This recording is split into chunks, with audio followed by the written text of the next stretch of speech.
గారు పరిస్థితి ఎలా ఉంది? మ్యాసివ్ హార్ట్ అటాక్, అబ్జర్వేషన్ లో ఉండాలి. మళ్ళీ స్ట్రోక్ రాకపోతే ఏం పర్వాలేదు. వెంటనే ఈ మందులు తెప్పించండి. మావయ్య, నేను వెళ్ళి మందులు తీసుకొస్తా. వద్దు, నేనే తప్పించుకుంటాను. నువ్వు వెళ్ళిపో.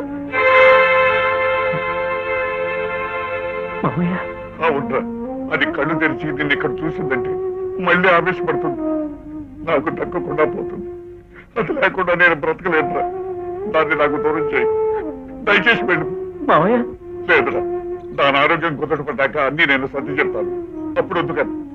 నువ్వేమి దిగులు పడకు. వెళ్ళిపో.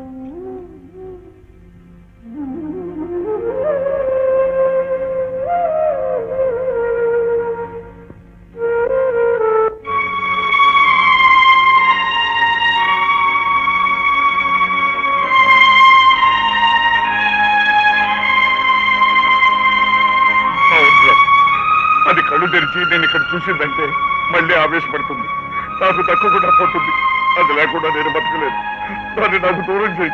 దయచేసి ఇక్కడి నుంచి వెళ్ళిపో.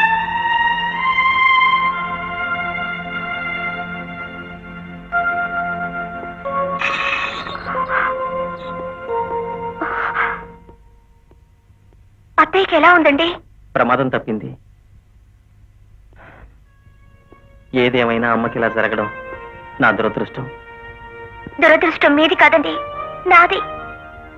అమ్మ ఆవు అని 1వ తరగతి పుస్తకంలో చదువుకున్నానే కానీ అమ్మ అంటే ఏమిటో ఎలా ఉంటుందో నాకు తెలియదండి. మీరు మీ అమ్మగారి గురించి చెప్తున్నప్పుడలా పెళ్ళయ్యాక ఆవిడ నాకు అత్తయ్య కాదు అమ్మ అవుతుందని ఆశపడ్డాను. అలాంటిది పెళ్ళవగానే ఆవిడ మీకు దూరం చేసిన పాపిస్తుందని అయ్యాను. చిచ్చి, అవే మాటలు రోజా. ఊరుకో.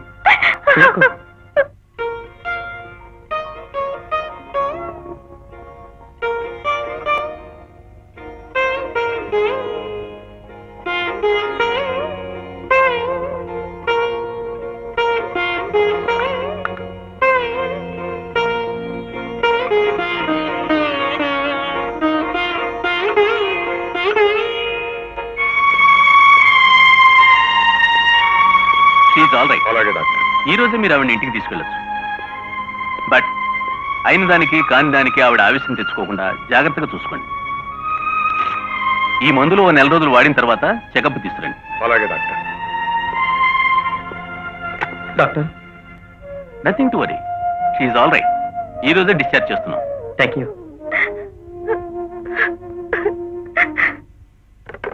హలో డాడీ, మీరా?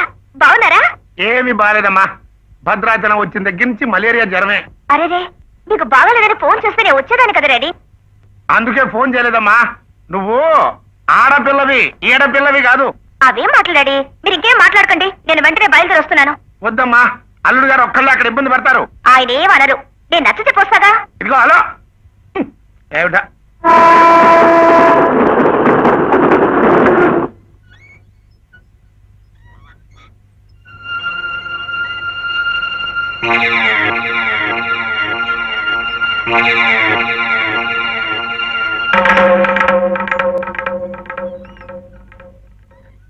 విశాల, ఏమిటి ఆలోచిస్తున్నా? లోపల పద.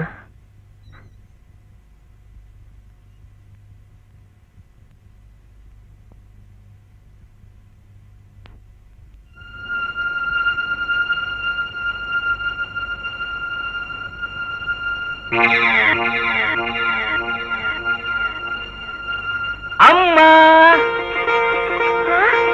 ఆటల పోటీల్లో కూడా గెలుపునాదే. నా బంగారు కొండ, పెళ్ళే ముందే దీవించి చెప్పాను కదరా పోటీలో నువ్వే గెలుస్తావని. అందుకే మా అమ్మ దీవెన లేకుండా నేను ఏ పని చేయను. ఈ అమ్మకు తెలియకుండానే నువ్వు అనుకున్నది చేసేసావు. విశాల, విశాల, ఏంటి పరొచ్చాను? కాసేపు పడుకుంది గారి. మంచినీళ్ళు తీసుకొస్తాను, అలా పడుకో.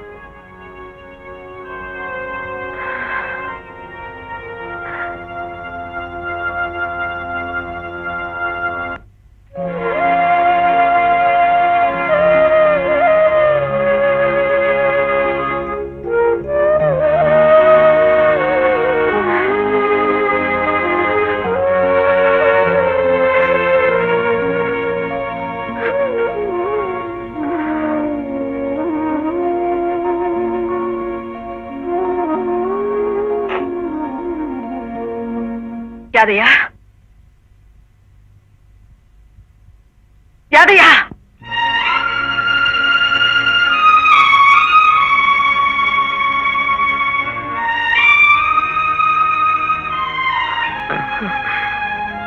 చిన్నబాబు, అమ్మగారి కోపం ఎంతసేపు ఉంటది? ఒరిగడ్డి మంట లెక్కన భగ్గుమంటది, తీరంతలో చూస్తున్నారు పోదు. ఏడవకుండా చిన్నబాబు, ఏడవకుండా.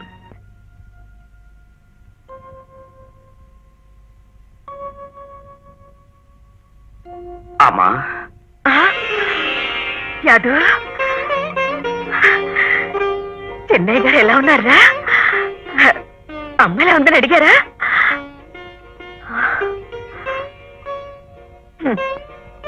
నేను చచ్చానో బ్రతికానో కూడా అడగలేదా? నా పిచ్చి గాని వాడెందుకు అడుగుతాడురా? నేను నా గుండెల్లో పెట్టుకుని పెంచానురా.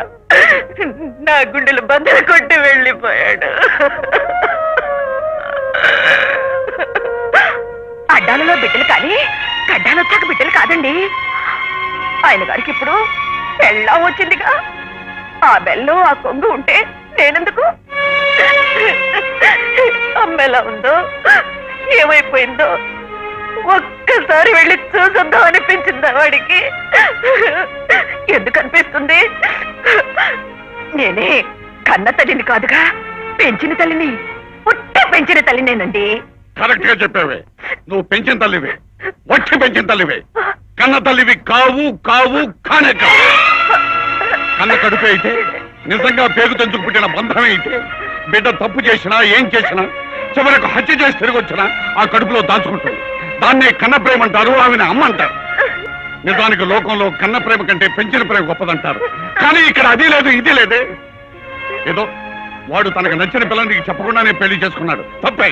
అంత మాత్రాన గుండె నొప్పులు తెచ్చేసుకుని ఎదుటి వాళ్ళ గుండెలు బద్దలు కొట్టేని ఇలాంటి వాళ్ళను అమ్మ అనాలో అమ్మోరు అనాలో నాకు అర్థం కావటం లేదు. చూడవే, వాడిని చూడవే. వాడి మొహంలో కత్తి పెట్టుకుని నిద్రపట్టుందా? చెన్నై గారు లేని ఇంట్లో నేనే ఉండలేకపోతున్నాను, అమ్మగారు ఎలా ఉండగలుగుతున్నారని ఒక్కసారిగా అదే 1000 సార్లు అన్నాడే. వాడికున్న మనసు కూడా నీకు లేకపోయిందే. ఏమన్నావు? వాడికి నీ మీద ప్రేమ లేదా? ఎలా అనగలిగేవే అమ్మాట? నువ్వు హాస్పిటల్లో ఉన్నప్పుడు వాడు ఎంత విలవిల్లాడిపోయాడో, నీకు ఎన్ని సేవలు చేశాడు. మా అమ్మ క్షేమంగా ఉండాలని ఎన్ని దేవుళ్ళకు మొక్కుకున్నాడు. హాస్పిటల్లో నీకు స్పృహ రాగాని వాడు నీకంట పడకూడదని హాస్పిటల్ నుంచి నిర్దాక్షిణ్యంగా బయటకు గెట్టేశాడు. నీటిలోంచి బయటపడేసిన చేప పిల్లలాగా వాడెంత గిలగిల కొట్టుకున్నాడు నీకేం తెలుసే? ఎంతసేపు నీ అభిమానం, నీ పిచ్చి ప్రేమ, నీ చెప్పు చేతల్లో ఉండాలనుకోవడమే తప్ప వాడి ఇష్టాల గురించి ఒక్కసారైనా ఆలోచించావా? లేదు. ఎందుకంటే నువ్వు వాడి కన్న తల్లివి కాదు. అవునండి, మీరు చెప్పింది నిజమే. నేను కన్న తల్లిని కాదు కాదు కాదు. కానీ ఈ తప్పంతా నాది కాదు, మీది. ఏమిటి? రాజా, మీదే. మీరు కన్న తండ్రి కాదు కనుకే ఇన్నాళ్ళు చేతులు కట్టుకుని నోరు మూసుకుని కూర్చున్నారు. మీదే నిజమైన తండ్రి అయితే అమ్మగారిని కూడా చూడకుండా ఇయ్యర 4 తగిలించి చిన్నయ్య గారు దాన్ని తీసుకుపోయేటోళ్ళు. అమ్మగారిని కొట్టాలా? ఎందుకండి వాడి మీద విరుచుకుపడతారు? వాడు చెప్పిందే నిజం. ఏమిటా నిజం? ఇక మీదట వాదనలు అనవసరం. ఈ క్షణమే నా కొడుకు నీ కోడల్ని నేను చూడాలి. అలాగే చూద్దుకని నువ్వు ఆవేశపడకు. మళ్ళీ నీ గుండె రేపు వచ్చిందంటే ఇంకొక క్షణం ఆలస్యం చేస్తే అదే జరుగుతుంది. ముందు పదండి. అలాగే నేను తీసుకెళ్తాను, నువ్వు ఆవేశపడకు. ఒరే అదయ్య, ప్రయాణానికి ఏర్పరిచి.